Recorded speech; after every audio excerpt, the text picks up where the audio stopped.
तू अपने उस उदंड पुत्र को तभी मिल पाएगी जब सारे संसार में दीपावली के दिए जगमगाएंगे।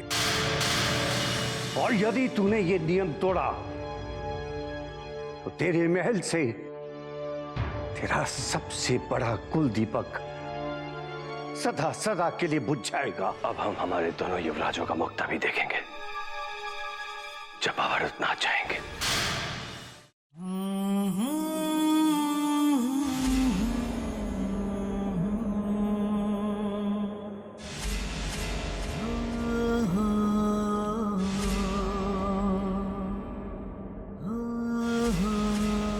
उठो युवराज। कौन कौन है? कौन है? मैं कावेरी।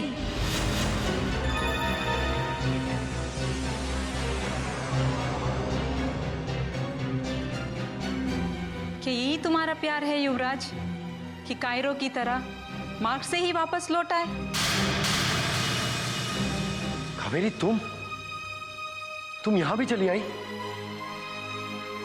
मैंने कहा था ना तुझसे कि एक आत्मा कहीं भी आ सकती है और कहीं भी जा सकती है, किंतु मुझे तुमसे ये आशा नहीं थी कि उस किशोरी को संकट में छोड़कर तुम इस तरह चैन से विश्राम करोगे जिसने तुम्हारे प्राण बचाए थे। हम विश्राम नहीं कर रहे थे कावेरी, हम तो राजकुमारी किशोरी के बारे में सोच रहे थे। उनकी याद में अब हमें नींद ही कहाँ आती है जो हम विश्राम करेंगे। झूठे हो तुम। जिसने तुम्हें मुक्त कराया और जो तुम्हारे लिए अपना राज्य त्याग कर विजयगढ़ आने की तैयारी कर चुकी है, उसे ही भूल गए। ये सत्य नहीं है कावेरी।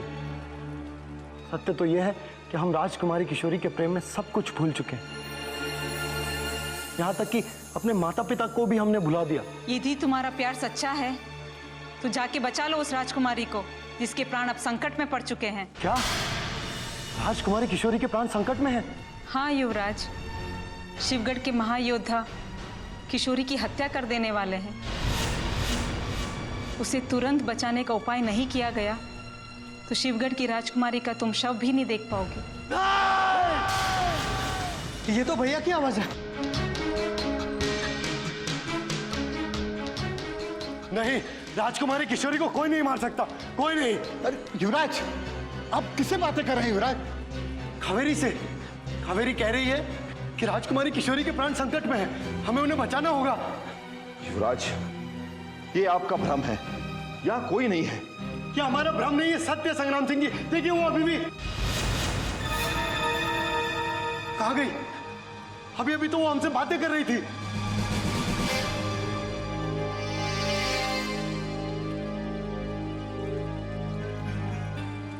ये अवश्य ही आपका भ्रम है भैया। हम सब सत्य कह रहे हैं, यहाँ पर कोई नहीं है। और अब आपको क्या हम सब पर भी विश्वास नहीं है? कावेरी! युवराज का यह भ्रम नहीं बल्कि सत्य है। अवश्य कावेरी यहाँ आई होगी, परंतु इस सत्य को छुपाने में ही भलाई है, अन्यथा अनर्थ हो जाएगा।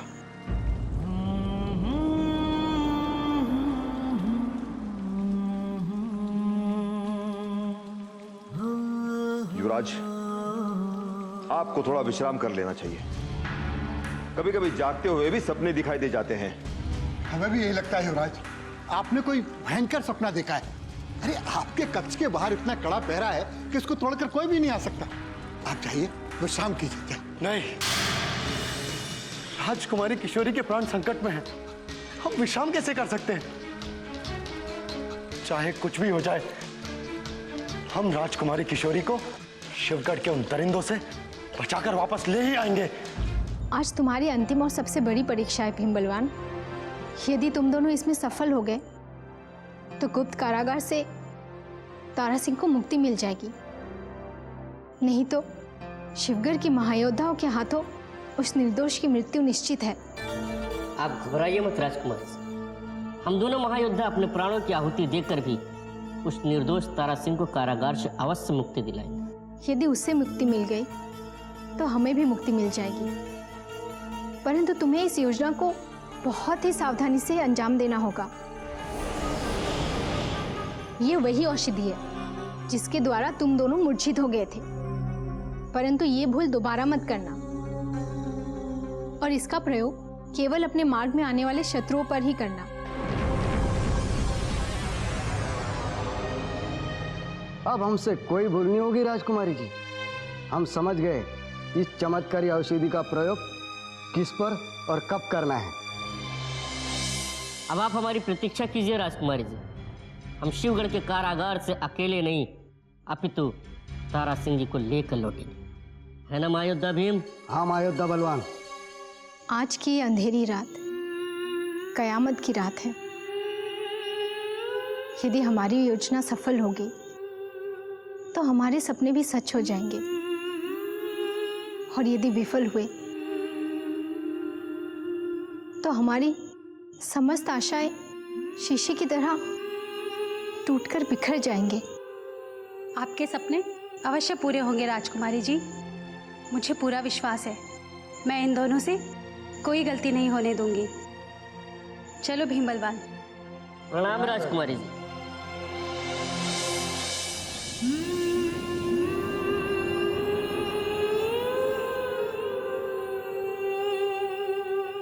सुनो भीम बलवान, महल के मुख्य द्वार तक हम लोग अलग अलग जाएंगे ताकि कोई हमें एक साथ देख ना ले। ठीक है जाओ। चलो चलो।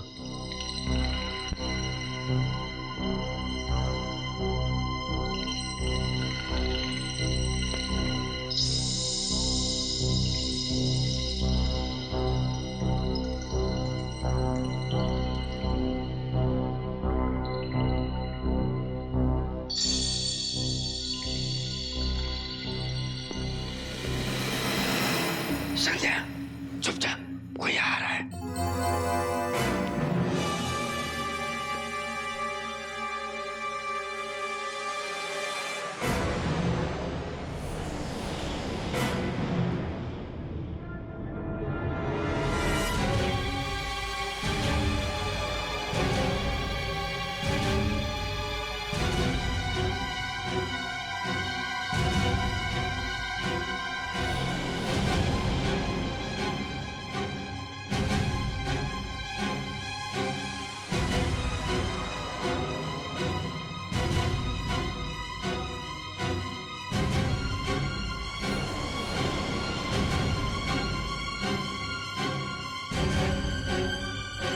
इतनी रात गए क्रूर सिंह के ये दोनों पिल्ले इस तरह महल में चोरों की तरह क्या कर रहे हैं? यूं हमें घूर घूर के क्या देख रहे हो गजराज?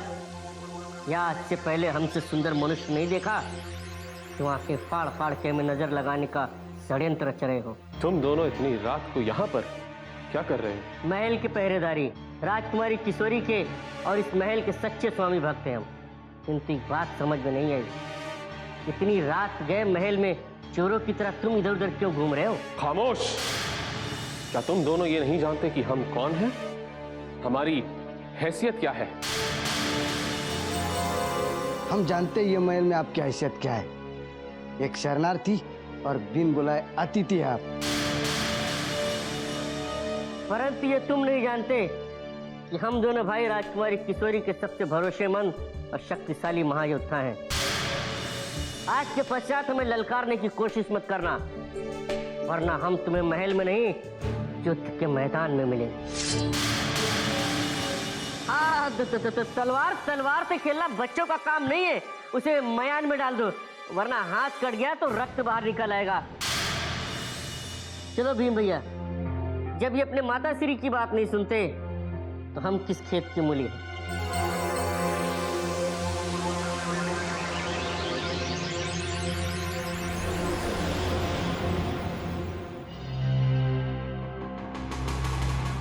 कितना अशुभ है ये महल। यहाँ बड़े तो बड़े, छोटे छोटे पिल्ले भी काट कर जाते हैं।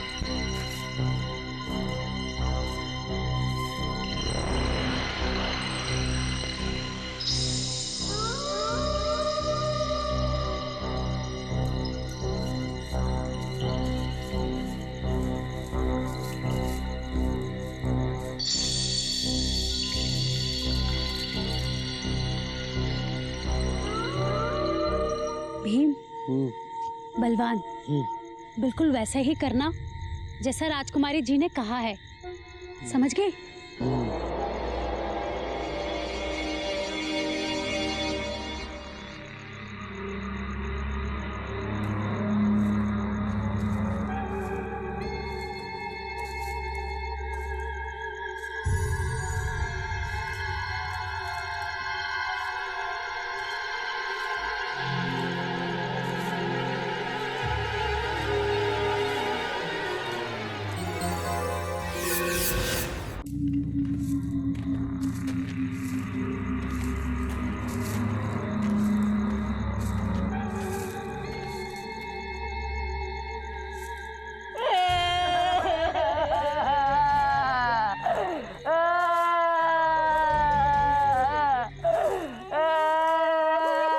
अरे क्या हुआ क्या हुआ क्या हुआ?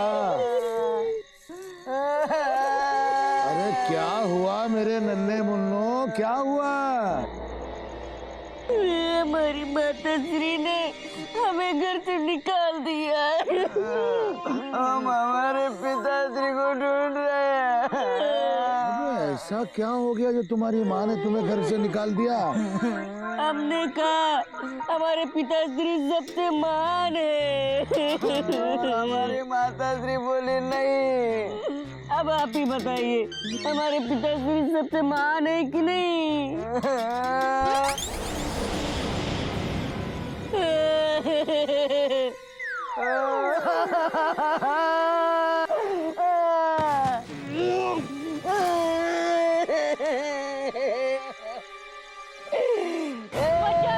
बचाओ, चंगू काका बेहोश हो गए। बचाओ, चंगू काका बेहोश हो गए। गणेश काका बेहोश हो गए। बेहोश हो गए।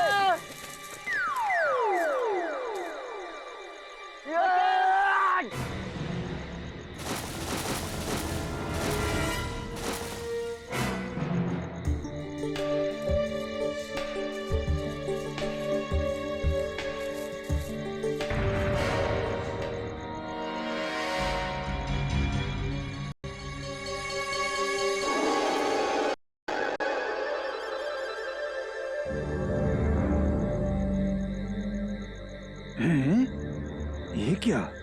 संध्या हमारे गुप्त कारागार के पास क्या कर रही है?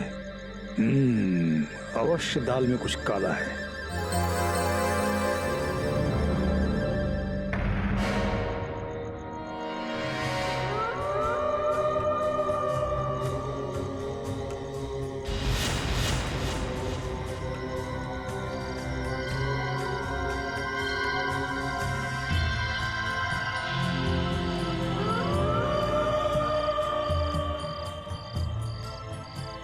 ये क्या माजरा है? चंगेज खान कारागार के द्वार पर उस पहरेदार के साथ विश्राम क्यों कर रहा है? कुछ ना कुछ तो गड़बड़ है।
जागते रहो।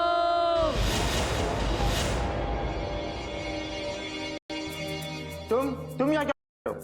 तुम नहीं, आपको क्या तुम्हें मालूम नहीं कि हम दोनों महायोद्धा क्रूर सिंह के सुपुत्र हैं? हाँ, और गुप्त कारागार के बाहर पहरा देने वाला चंगेज, और उसने हमें भेजा है कि आप सो रहे हैं या जाग रहे, ये देखने के लिए। किंतु तुम दोनों रंगे हाथ पकड़े गए हो। अब हम चंगेज से कह के इसी वक्त तुम दोनों को निलंबित करवा देंगे। क्षमा करिए हुजूर, क्या करे 3 दिन से सोए में इसके लिए नींद आ गई। कोई बात नहीं, कोई बात नहीं, इस बार हम तुम्हें क्षमा कर देते हैं। महायोद्धा भीम, इन्हें भी वो औषधि दे दो, इसे सूंघ सूंघ कर चंगेज 30-30 दिन तक जागता रहता है। दे दो। हाँ चलो, अपने अपने हथेली आगे करो।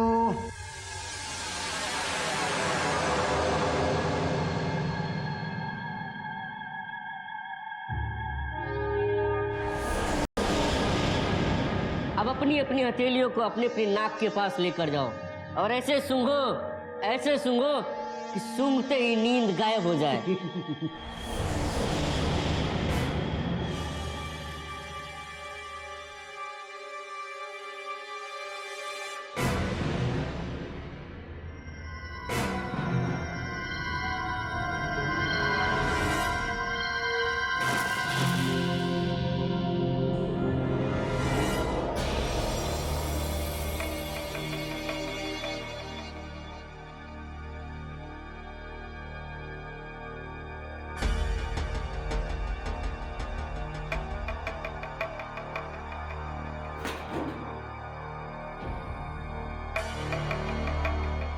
आप दोनों का ये उपकार मैं जीवन भर नहीं भूलूंगा।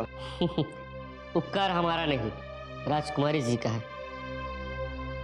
अब शीघ्र अति शीघ्र इस अंधेरे कारागार से निकल चलते हैं और हम दोनों महायोद्धा आपको वहां ले चलते हैं जहां राजकुमारी जी आपका इंतजार कर रहे हैं। किंतु इस रूप में मुझे कोई भी पहचान सकता है। यदि आप लोग मुझे अनुमति दे सके तो मैं किसी भी रूप में परिवर्तित हो सकता हूं। अरे हाँ, आप तो इस कारागार में अहमद का रूप धर के आए थे ना। अब आप एक काम कीजिए, हमारे पिता श्री क्रूर सिंह जी का रूप धारण कर लीजिए। फिर तो आपको इस कारागार के पहरेदार तो क्या, समस्त शिवगढ़ में किसी की हिम्मत नहीं कि जो आपको रोक सके। ठीक है, जैसा आप कहें।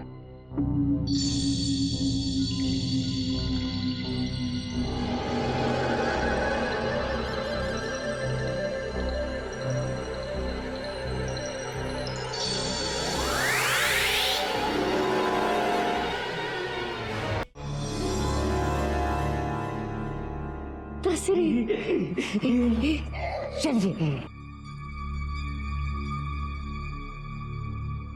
कारागार के समीप जाकर देखना चाहिए कि ये हो क्या रहा है।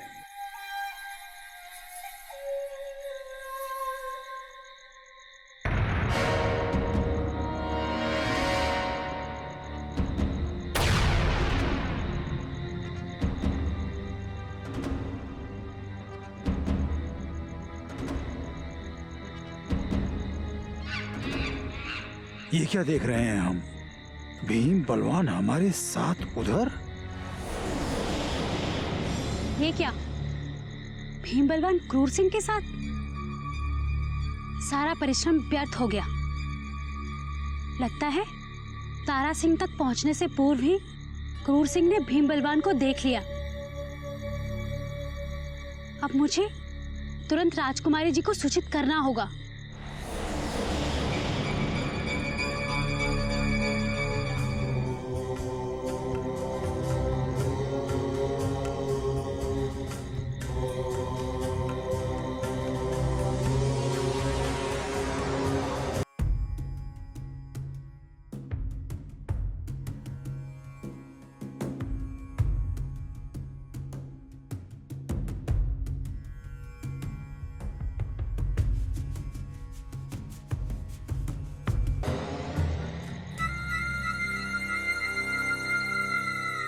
कहीं हम कोई स्वप्न तो नहीं देख रहे हैं?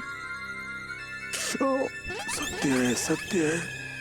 यदि ये सत्य है तो फिर वो कौन है? अवश्य ही कोई बहरूपिया है जो हमारे भोले भाले सुपुत्रों के साथ कोई छल कर रहा है। हम अभी उसे पकड़कर इसी कारागार में डाल देते हैं।